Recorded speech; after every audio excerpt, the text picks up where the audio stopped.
am na li gën a fës ci toile bi mooy la libération de Farba Ngom et de Tahirou Sarr après un long marathon sax laay wax un marathon boo xam ni gars yi ñu ngi ci di déposer ay demandes ainsi de suite ñu naan ñu mën na nekk kaso mënu fa nekk mën na fa toog mënu fa toog aujourd'hui ils ont eu une liberté provisoire tey dañ naan est-ce que jaroon na ñu leen di yóbbu kaso wala jaru ko woon d'après scandale yi ñu leen tudd wala d'après coow li nga xam ne moom lañ leen boole ñoom ñaar Tahirou Sarr ak Farba Ngom. waaw Tahirou Farba c'est-à-dire coow li bari na buñ defee tuuti genèse Tahirou dafa nekk bon Tahirou moom la gars yi gënoon mooy xam parce que c'était quelqu'un de très discret gars yi miin ñu ko woon Farba nag miin nañ ko parce que député la woon et tout ça loolu buum di buum. voilà donc bon voilà donc en tout cas oui non maintenant moom lañ gën a xam parce que c'est un homme politique et tout ça bi nga xamante ni tee nañ ko coow li bari pour deux raisons un parce qu'il s'agit de Farba ku ne xam na ni koo xamante ne la damul laaminam ci poosam mu génn def conférence de presse wax ay waxam wax ba ni suma daanoo ñu bari daanu loolu ay waxi Farba la donc deuxième raison bi tax coow li bari woon ci Farba mooy que ni effectivement dañoo accuser Ousmane Sonko que ni moom moo nekk derrière tout ça et cetera parce que moo ko waxoon ca Agnam dootoo campagne ak yu ni mel donc coow li ni kur mais lu coow li bari c'est-à-dire il existe un rapport boo xamante ni dañuy CENTIF moom moo ko def CENTIF di cellule bi nga xamante ni moom mooy traiter les informations financières di xool lépp lu jëm ci wàllu blanchiment de capitaux ak lu jëm ci wàllu financement du terrorisme ak yu ni mel donc rapport bi mu génnee ñu gis ne dafa am 125 milliards yoo xam ni dañ ko tracé mu ay tur feeñ ci maintenant bi coow li nekkur ñu am benn communiqué bu génn bi communiqué bi génnee gars yi ne non communiqué bi c'est pas authentique parce que xoolal en-tête bi xoolal la signature et cetera et puis en-tête bi dafa tudd turu Farba Ngom ak yu demee noonu bon ñu ne en-tête bi lettre bi communiqué bi du moins c'est pas authentique mais quelques heures après beneen communiqué génn c'est-à-dire cette fois-ci un communiqué qui est authentique PGF wax ci ne wooy dafa am benn rapport bu ñu gis boo xamante ne liñ ci gis mooy que ni gars yi dañoo jël ay nu ma koy tuddee ay manières yu sophistiquées ngir organiser li ñu mën a njort ne ay blanchiment de capitaux la et cetera après daal di wax ne effectivement au-delà de ça bi ñu demee ba saytu gis nañ ni sax ay tur yu bees daal di tudd ay frère Farba ak yu nu mel ñu dem ba ci yàgg ñu ne woy gis nañ sax ay sociétés yoo xamante ne d'après ni ñu gisee yëf yi ay sociétés écran la tout ça mis bout à bout mais tu te dis que il y a quelque chose qui est en train de se passer et c'est quelque chose de gros mais le summum de tout ça mooy ay avocat Farba dañoo def conférence de presse kenn ci ay avocat muy maître Baboucar ne Farba bis bu daanoo ñu bari danañ daanu ñu ne waat nii ñu maître Doudou Ndoye génn ne woy naka ngay toppee koo xamante ni mooy auteur bàyyi ki nga xamante ni mooy naka ngay toppee complice bàyyi auteur ndax 91 milliards yi ñuy waxal Farba li mu ci laalu tuuti la kon loolu ba tey waxuma nii ay waxi journaliste ni ay waxi chroniqueur ni waxi média ni waxi ku nekk ci kii ba je suis en train de parler de li justice wax ak li nga xamante ne moom la ay avocat Farba wax je parle même pas de certainement li procureur wax c'est les mots des acteurs en réalité des acteurs surtout nag ñi nga xamante ne dañoo nekk ci côté Farba ak ñi nga xamante ne ñoo nekk ci côté PGF donc loolu yëpp mi bout à bout boo ko tegee mais ce que tu vas te dire mooy que ni encore une fois il y a quelque chose de gros qui se trame waxuma dara sax mais ñu dolliwaat ci en vérité ñu ne léegi il faut que ngeen cautionner pour mën a dem ben ñu gis fi ay caution yoo xamante ni ben ça fait halluciner quoi 44 milliards 800 ëpp na 20 titres fonciers c'est-à-dire que boo jëlee Farba ak nga jël Tahirou première fois bi ñu ñëwee ba déposer caution bi c'était 419 milliards donc 419 milliards bi ñu ko dégg benn suuf soo xamante ni c'est 8000 hectares et tout ça ben les gens ont dit kon am na nit ku nekk ci réew mi koo xamante ne am na lu ni toll voilà léegi nag tout ça encore une fois justice moo ko yoroon di ko doxal ñu dem ba ci biir aussi ñu ne Farba dafa tawat leen ku tawat da ngay dem hôpital parce que bari na ñu nekk ci kaso bi te tawat maintenant bu ñu toogee ba justice daal ne waat léegi woy dem nañ ba gis ne daal war nañ koo mën a jox liberté provisoire qu'est-ce qu'on peut dire là-dessus d'autant plus que en ce moment même c'est-à-dire ñëpp am jiixi jaaxa ci ne li ñu entamé tam jëm ci wàllu reddition des comptes ben ñi njort ci réew mi ne soit gàll goose na wala du dem fenn mais duñ jeex te loolu li ko indi tout simplement mooy parce que dañoo gis ay dossiers yu bari yoo xam ne après da ngay dem ba doo comprendre quelle est la démarche donc pour Farba c'est le cas léegi nag encore une fois man toujours je veux rester cohérent avec moi-même mooy ki nga xamante dañ ko jàppatee yoon moo prévoir que ni mën naa demander liberté provisoire bu ko demandé yoon moo prévoir ni ka nga xamante ni mooy juge d'instruction bu fekkee ni ci moom la yëf yi toll moom mooy xool effectivement ndax mën na koo may wala déet collège bi nga xamante ni moom mooy yor juge d'instruction yi président bi moom moo ko accordé lii nga xamante ni moom mooy kii en ce moment même tout à l'heure ñu ngi woon cour suprême doon dem plaider ji pour liberté provisoire bii nga xamante ni chambre d'accusation bi moo ko bañoon n'est-ce pas donc foofu lañ ci toll may nañ ko liberté provisoire ben il n'a qu'à profiter dem toog këram man c'est ce que je dis toujours bu juge d'instruction bi demee ba gis ne effectivement le besoin y est da ko war a jox liberté provisoire pour mu dem këram ben mu jox ko pour mu dem këram après cela n'empêche pas aussi que dossier bi dafay continuer bon bien que pour certains dañ la wax mais lii mooy li nga xamante ni mooy li factuel mooy li nga xamante ni mooy li ko pourquoi may wax loolu que li nga xamante ni mooy Ismaïla Madior bracelet électronique la takkoon depuis le départ Sophie Gladima dem na prison ñu génnewaat ko prison mu dem këram ñu takkal ko bracelet électronique jox ko possibilité muy mën a déplacer entre Thiès ak Dakar parce que dafay jàngale à l'université aujourd'hui dañ ko renvoyer vers la haute cour de justice moom ak kii kon mën nañ la takkal sax bracelet après nga kiiwaat beneen affaire mooy Nabou Leye mi ngi nii delluwaat na kaso te pourtant dañ ko bàyyi woon mu doxi ay soxlaam donc liberté provisoire wala liberté surveillée wala et cetera cela ne veut pas dire que le dossier est terminé c'est que dañoo gis ni peut-être am nga garantie de représentation bi ci war am na peut-être quelque part jàpp nañ ni mënoo daw ak yu ni mel et tout ça peut-être sa santé moo ko mayee parce que il faut que l'ordonnance génn nga mën a xam ci lan la juge bi sukkandiku ba jox ko kii bi ba jox ko liberté provisoire bi donc ndax effectivement ci état de santé bi ñu doon wax la ndax ci dossier bi la ci boppam lan moo pesé réellement ba juge bi daal di koy jox li nga xamante ni moom mooy liberté boobu donc on attendra d'avoir cette ordonnance pour gën ci mën a addu mais li wér te wóor mooy que ne encore une fois le dossier de Farba c'est-à-dire muy moom di Tahirou di ñeneen ñi nga xamante ni ñoo nekk ci kii bi si toutefois que ni Farba dañoo gis ni amul dara luñ ko war a mën a toppee gisuma lan moo war a mën a tax ñu topp ku mel ni par exemple Amadou Sall gisuma lan moo war a mën a tax ñu topp ku mel ni Mouhamadou Sarr gisuma lu war a mën a tax ñu topp ku mel ni par exemple Khadim Ba bien que les dossiers bokkul sax et tout ça donc parce que en vérité hormis Khadim Ba ak Dan nga xamante ni ñoom c'est d'autres dossiers ñu ci des ñëpp daanaka ci même dossier bi lañ leen tudd même dossier bi moo rogalaat ba tudd ay Wally Seck moo rogalaat ba tudd doomu Amadou Ba moo rogalaat ba tudd chauffeur Amadou Ba n'est-ce pas donc moo rogalaat ba tudd ki nga xamante ni moom mooy Abdou Karim Mbacké également Ndeye Seynabou Ndiaye ñoom ñëpp ak sa copain bon sa copain dossier bi tudd ko mais Farba ci boppam moo ko tudd Thierno Alassane Sall non loolu c'est autre chose loolu c'est autre chose tu vois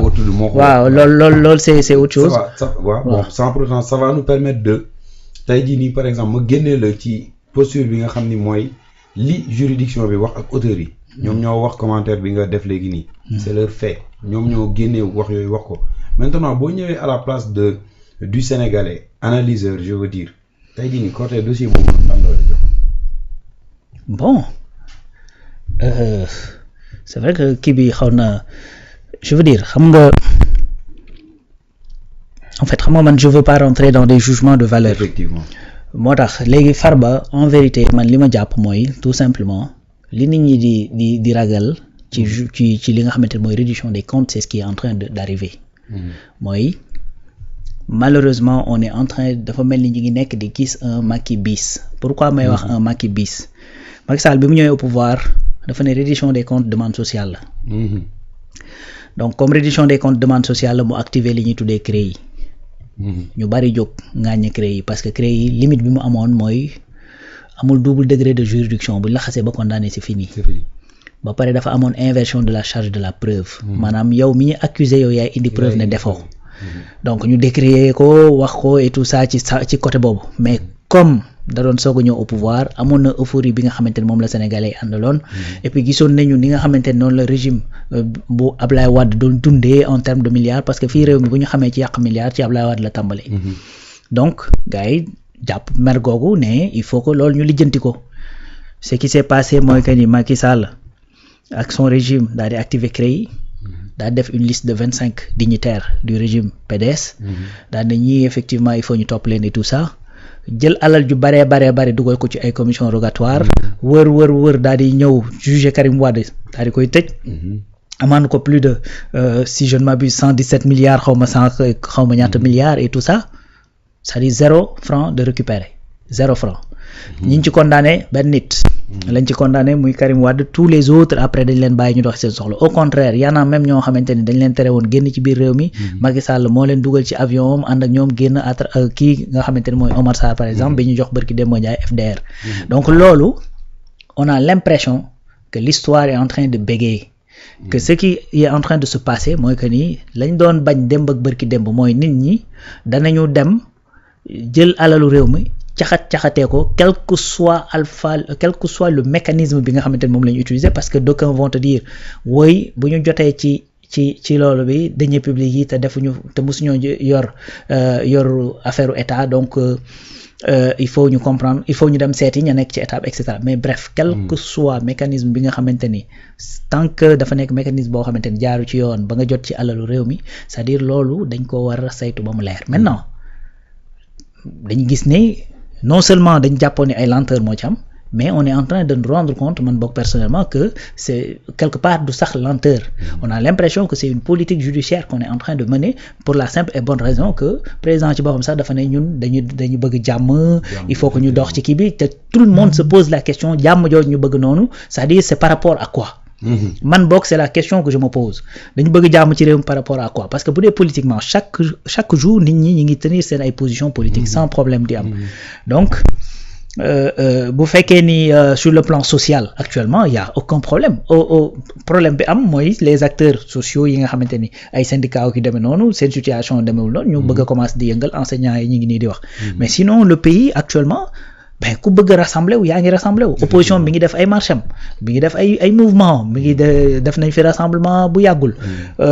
le parti Pastef bi nekk au pouvoir def na fi rassemblement bu yàggul et cetera donc sur le plan politique sur le plan kii gisuma problème mais toujours dañuy indiwaat ci non il faut ñu juboo il faut jàmm il faut boole et cetera et puis cette question man je me pose encore une fois jàmmoo par rapport à quoi donc yooyu yëpp boo ko jëlee dajale xel na kenn moomu ko après da ngay toog nga def nga ni bon kon lii plus lii moom moo indi le fait que boobu ba tey d'ailleurs Ousmane dafa génn ne kuñ fi téye ñu ne man la alors que man du man donc après li muy tuddee la clarification da ngay gis ni lu bare lu ñu ko doon jiiñ sax moom ben finalement du moom ba ci Farba mii ñu doon wax wooy moo ko teelu et cetera tu vois wax jooju sax déggatoo ko moo teelu Farba parce que moo waxoon Agnam déggatoo ko parce que tout simplement aujourd'hui tout le monde comprend que bu fekkoon ni moom mooy jël initiative pour teewaate xëy na ñu bare duñ doxi seen soxla parce que tey buñ jëlee ministre de la justice ben mën naa jàpp ni Ousmane la gën a amal affinité que président Bassirou Diomaye Faye parce que déjà dañuy wax ni sax ci ay nitam yi ñu jël jox leen poste yooyu la pour que ñu war a mën a doxal li nga xamante ne moom la Ousmane bëgg kon su fekkoon ni moom mooy jàppe ak di bàyyiwaate d'autant plus que sax moom ay pouvoir am ci procureur la yam effectivement kon su boobaa jàpp naa ne am na ñoo xamante ni xëy na du ñu ñibbi la ñuy def dana gën a leer parce que keroog li Ousmane wax leer na mënuma comprendre ñuy dem di jàpp ay nit yoo xam ne ay 50 millions lañ leen toppee alors que y en a d'autres ñu nga xam ne dañ leen tudd ay milliards kon bu ñu tuddee ay nit ci ay milliards ñu mën a génn dem doxi seen soxla ça veut dire que Ousmane taxewu ci laalewu ci kon loolu moo tax nit ñi encore une fois seen xel di tey saa su ne actuellement il y a une impression de déjà vu impression de déjà vu mooy dafa mel ni lañ gisoon démb ak bërki démb ca 2012 bi Macky Sall di soog a ñëw dafa mel ni c'est ce qui est en train de se passer mooy y en a quelques yoo xamante dañ leen jël bu ko defee nit ñi am benn euphorie ne danañ kuy le temps que ñuy daw comme dañuy jàpp ne toujours Sénégal moom peuple lañ boo xamante ne dañuy gaaw fàtte mën nañoo kaas nii mais rapidement ñu teg ko ci suuf ben après ñu daal di koy teg ndànk ci suuf et cetera mais nag loolu je pense que y a une nouvelle donne bu nga xamante ne gars yi bàyyiwuñ ci xel parce que en vérité dans ce pays y en a ñoo mel ni comme man ñoo xamante ne duñ ci taay duñ ci dam même gis nga y en a sax qui se décourage yuy wax ne man justice bi dootuma jox non man sama genre gi moom tant que j'ai l'occasion dinaa rappeler que ni y a dans ce pays des gens yu nga xamante ni ils ont le devoir de rendre compte te dañoo war a rendre compte parce que dafa am lu nekk ci ñoom wala lu njort lu nekk ci ñoom loo xamante ni ñoom moomuñu ko tout simplement donc loolu il faut que ça soit clair mu jëm ci wàllu reddition des comptes mu jëm ci wàllu justice pour les martyrs mu jëm ci wàllu justice tout court c'est-à-dire une promesse électorale c'est-à-dire warul engager que ceux qui y croient une promesse électorale dafa war a nekk un devoir ci ki nga xamante ni da ko jël c'est-à-dire dafa war a nekk un engagement dafa war a weesu promesse nekk un engagement bu ko defee boo ñëwee au pouvoir nga mën a loolu président de la République dafa taxaw devant tous les Sénégalais mu ne sous mon magistère l'ordre politique ne supplantera jamais l'ordre légal te actuellement nag lii ñu nekk di gis ci penc mi jëm ci wàllu même li jëm ci wàllu politique ak yu ni mel jëm ci wàllu également justice beeg yu demee noonu on a l'impression que c'est le contraire qui est en train de se passer et puis depuis nag bi nga xamante ni li feeñ na le 11 novembre on a l'impression que y a des choses yu nga xamante ni jëlatul orientation bi nga xamante ni moom la ñu waxante woon ak Sénégalais yi te loolu nag je crois que lu ëpp def la parce que Sénégal nag wanewaat nañu ne même su fekkee mënuñoo fal mën nañoo folli nag Sénégal moom loolu clair na ndax souvent ñu ne Sénégalais yi duñu fal dañuy folli effectivement parce que bi nga xamante ni Macky ñëw na au pouvoir dañ ne bu ñu seetoon seetantal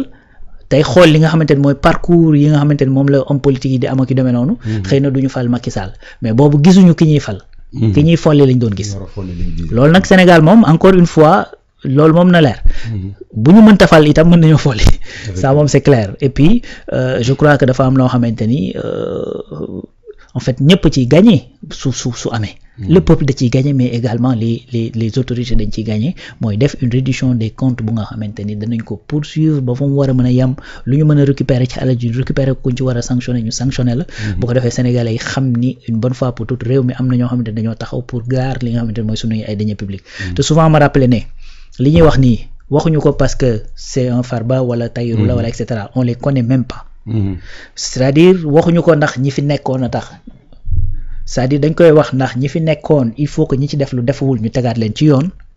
mais ñii ñëw ëllëg mën a am ragal gu toll nii danañ xam ni ñii kat ba ñu laalee deniers publics lii moo leen ci fekk ñu mën na koo moytandiku loolu moo tax ñuy wax à chaque fois que ni il faudrait que li ñu war a def ñu def ko li ñu war a réformer ñu réformer ko li ñu war a bale ñu bale ko ñi ñu war a sanctionner ñu sanctionner leen avec toute la rigueur qui s'y est et les lois même yi nga xamante ne dañoo woyof ni muy sanctionner ñu yokk ko ba mu gën a diis ndax ëllëg a tax voilà waaw effectivement ëllëg moom jar na sóor lu añ du reer